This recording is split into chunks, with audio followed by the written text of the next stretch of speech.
Kaaba. We fast during Ramadan. Sholatlah kamu sebagaimana kamu lihat aku sholat. Ahmadiyya's leadership meet once a month in the safety of a compound. Their spokesman says Indonesia should be more open-minded. Ketika kami berpemahaman seperti dan ada What we regret is our different interpretations should be talked through a dialogue. It's certainly not going to be resolved by physical attacks. benak dengan benak yang berbicara. One of Indonesia's most prominent lawyers, Adnan Boyong Nasution, wants to take on Ahmadiyya's case. But that means also taking on Indonesia's mainstream Muslim bodies, who denounce them as heretical.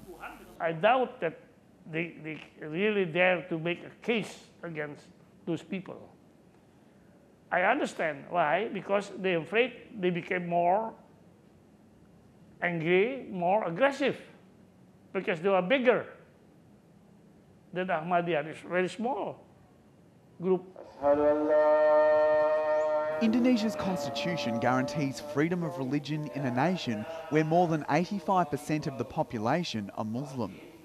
However, a blasphemy law currently enacted only recognises 6 official religions and imposes a 5-year jail term for any follower who strays away from their central tenets. There's another law that prevents minorities from building houses of worship without the support of 90 people. A minority of Indonesian hardliners have used the law to protest the building of churches and synagogues. Earlier in the year, violent attacks closed some 20 Christian churches, forcing at least one congregation to worship in the streets. The laws are also being used to justify attacks on religious minorities like Ahmadiyya. This amateur footage taken in 2008 near Riau in Sumatra shows an Ahmadiyya mosque being targeted by a local mob.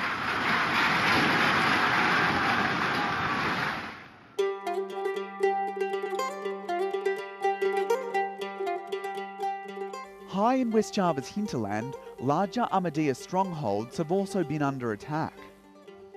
Scorched floors and burnt Korans remind the village head Mubarak Ahmed of last September's attack on the mosque, madrasa and surrounding houses. They didn't only throw stones, but also Molotov cocktails, causing the mosque to burn. The carpet was burned.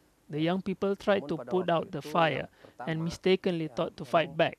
Then the attackers ran away and one person got stabbed. The community are rebuilding the mosque, but they are adamant it will happen again because tension remains high. We find that some authorities are not neutral. They seem to be defending the other party. We have reported the threats and they claim that the attackers blocked them and couldn't get through, and they are the ones who should control the public and keep order, not the other way around. But despite their issues with Ahmadiyya, the government says authorities do what they can to protect Ahmadiyya communities. We always ask the police to do what the law have to do to anybody who distract and break the law. But again, sometimes there are some constraint that the police cannot get the very clear and very comprehensive report. Back on the island, Khairuddin has a lot to consider. The group will only get facilities here if they sell their assets. He will need to source fresh water for his family and find a boat to work. But what this island does provide is a safe place to live. Despite the hard times of having to move and having our houses destroyed, it's nothing compared to staying true to our faith. Our relations with God shouldn't be disturbed. Coming up after the break, we ask if religious intolerance is on the rise here in Indonesia. Stay with 101 East. taken stolen goods, and he's now dumping them onto the world without any sort of consideration for consequences. From people making the news. If the North will be saved a lot of trouble, I think it is important that they should come together. To those it affects. We do accept that there was very bad mistakes made in our banking area. Behind the headlines. Most South Koreans are not interested in reunification. Is the inside story.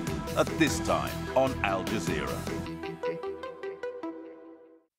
It is in the details. A look. A connection. The moments that reveal the truth. Witness. Documentaries to open your eyes. At this time on Al Jazeera. Homes have crumbled and many buildings have been left just empty shells. Tensions are high. Riot police trying to control thousands of Greek protesters on the streets of Athens. A British court has approved the go-ahead for WikiLeaks founder Julian Assange to be extradited. The Gaddafi is waging a war against the Libyan people. They are killing civilians mercilessly. They're using ammunition, live ammunition.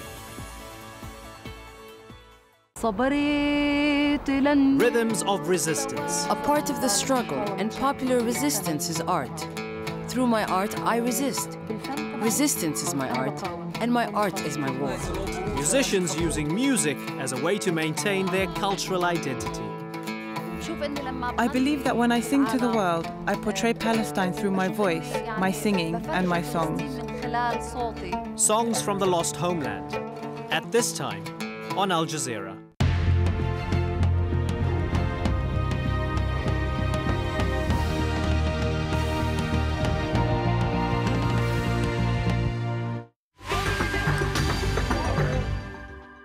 Welcome back to 101 East. This week we come to you from the Istiqlal Grand Mosque in Jakarta.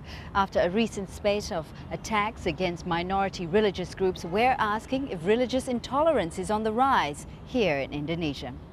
Joining us on the panel now is Muhyiddin Junaidi from the Indonesian Council of Clerics. Yes. Also Andreas Harsono from Human Rights Watch. Thank you very much for being with us Most today. welcome. Muhyiddin, if I could start with you.